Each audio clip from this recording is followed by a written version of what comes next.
तर मी आज रोजी आता असं जाहीर करतो की उत्तर विभागातले जे उत्तर विभाग महाराष्ट्रातले जे बैलगाडी मालक आपण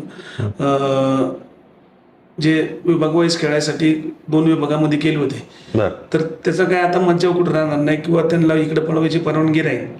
त्याचबरोबर जे व्यवहार आपण थांबवले होते की तिकडनं व्यवहार इकडं करार व्यवहार जे थांबवले होते, तर ह्या निर्णयातनं त्याला सुद्धा एक परवानगी देण्यात येत आहे आणि कुणीही कुठेही खेळलं तरी चालेल. परंतु माझी एक अपेक्षा आहे बैलगाडी मालकांकडनं, भले पश्चिम महाराष्ट्रातनं उत्तर महाराष्ट्रात खेळायला जाऊ किंवा उत्तर महाराष्ट्रातनं पश्चिम महाराष्ट्रात खेळायला जाऊ, प्रत्येक खेळाचा एक नियम असतो, नियमावली असते.